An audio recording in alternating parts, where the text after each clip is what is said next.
Hi and Assalamualaikum Nadija. My name is Nurul Shafika binti Junaidi. Today my group are going to present chapter 7 which is Learning and Remembering 1 and my group member is Nur Nabila Khadija binti Muhammad Jafri and Nur Fahana binti Azman. So we start with definition of brain. Brain is an organ of soft nervous tissue contained in the skull of vertebrates, functioning as the coordination center of sensation and intellectual and nervous activity. The brain is one of the largest and most complex organs in the human body. The brain controls our thoughts, memory and speech, movement of the arms and legs, and the function of many organs within our body. So next, I will show you the picture between human brain and dolphin brain. So can you spot the difference?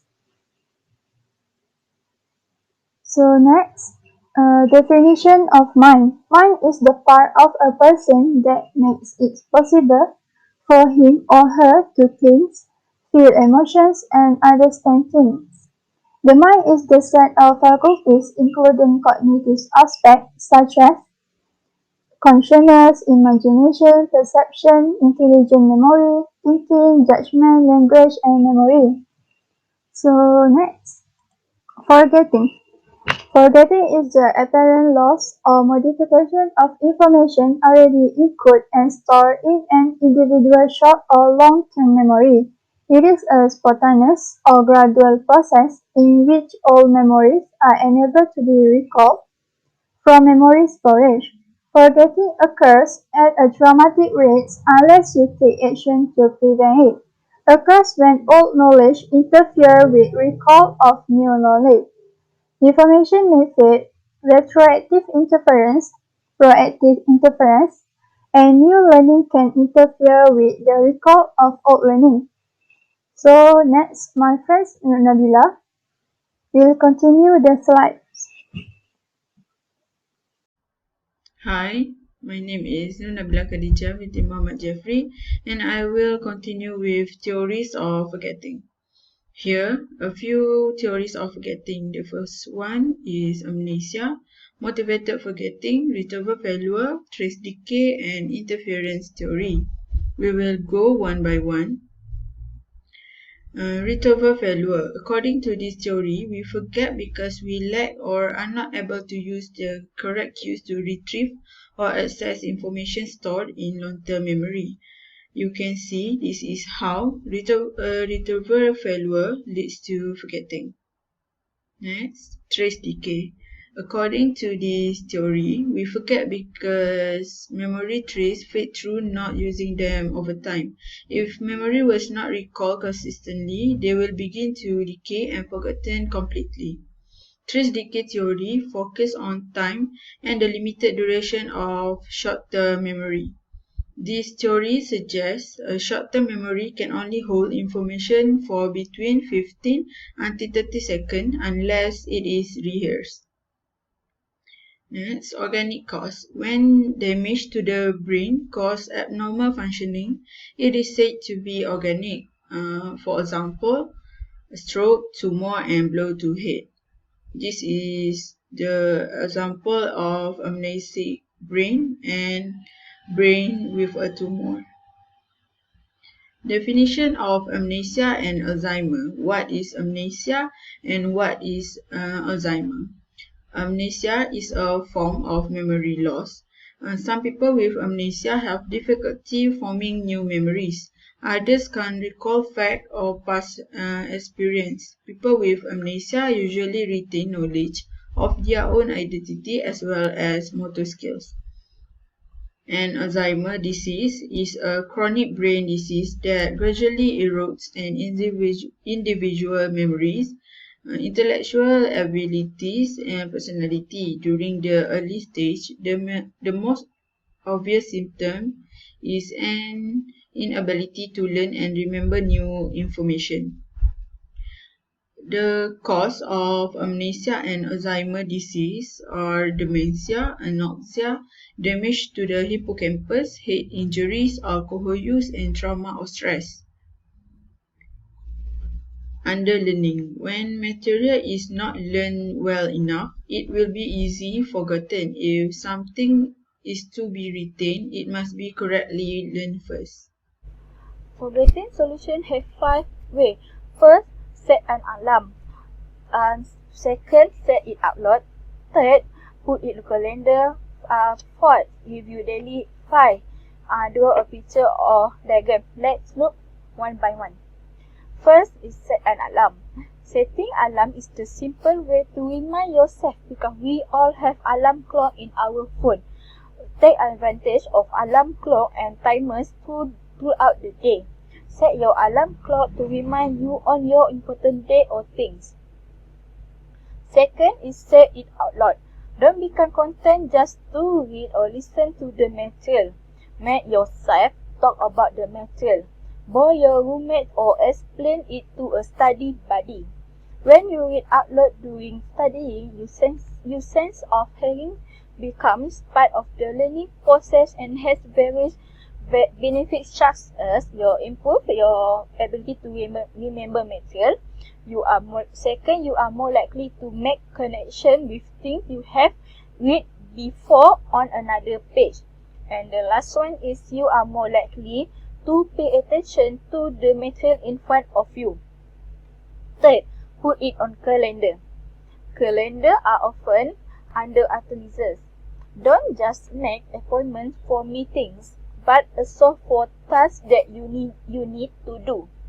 This not only remind you, but has added benefit of allotting time to get the work done. Fourth is review daily. At least 10 to 15 minutes each day go over notes from class. We remember things best immediately after we have read, heard or watched them.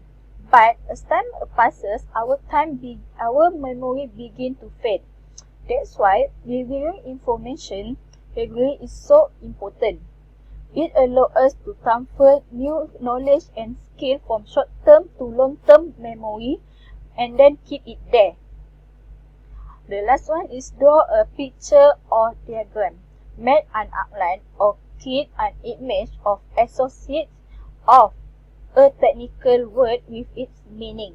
When we draw, we encode the memory in a very rich way, layering together the visual memory of the image, the kinesthetic memory of our hand drawing the image, and the semantic memory that is invoked when we engage in meaning making.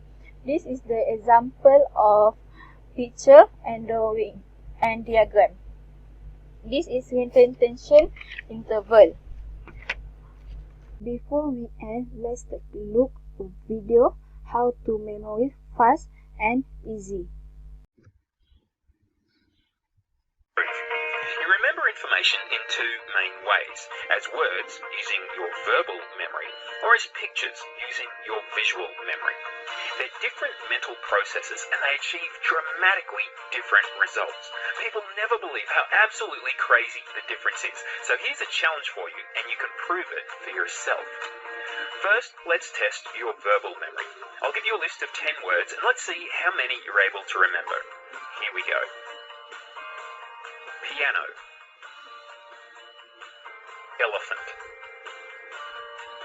truck, bottle, basketball,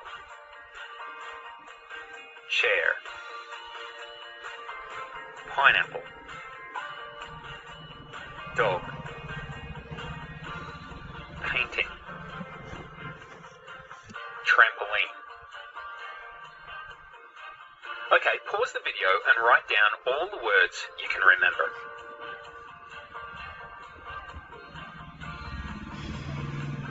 How'd you go? If you're like the average person, you were able to recall about 5 to 7 words, not necessarily in the right order. So that was your verbal memory. Now let's test your visual memory.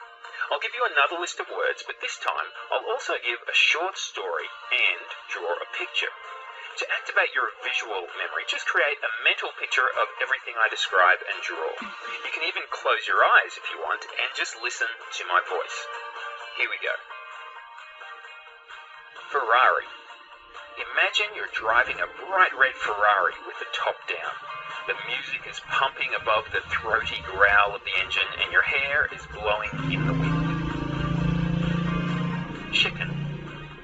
With a loud thump, a giant chicken lands in the seat next to you. It's the size of a person, enormous and yellow. It must have fallen out of the sky. Watermelon. The chicken opens the car door and leaps out onto the road. As it stands there, an enormous green watermelon rolls over the top of it and keeps rolling down the road. Barack Obama. You watch the watermelon roll down the road and straight into Barack Obama. The watermelon splits in half and Obama is left standing there, dripping in watermelon juice. Poodle. Obama picks up a passing poodle and uses it to wipe juice off his face. The poodle is pure white, but as it soaks up watermelon juice, it slowly turns bright pink. Flagpole.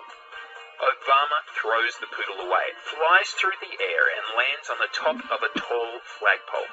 The weight of the juicy poodle causes the flagpole to slowly topple over. Cake. With a loud and messy splat, the flagpole falls into the middle of an enormous birthday cake. Icing, cream and candles go flying everywhere, raining down on people passing by. Doll.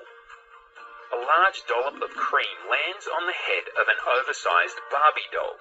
It creates a weird chemical reaction and the doll shoots into the sky like a space rocket, blonde hair trailing behind her. Pizza. The doll rockets upwards and just as it starts to fall, a large pizza explodes open above her head like a parachute. The pizza is attached to the doll by long strings of melted cheese. Giraffe. The pizza eventually lands on the ground, covering the doll, and a giraffe walks over and starts eating the pizza, bending its long neck and stretching its tongue to lick up the delicious cheese.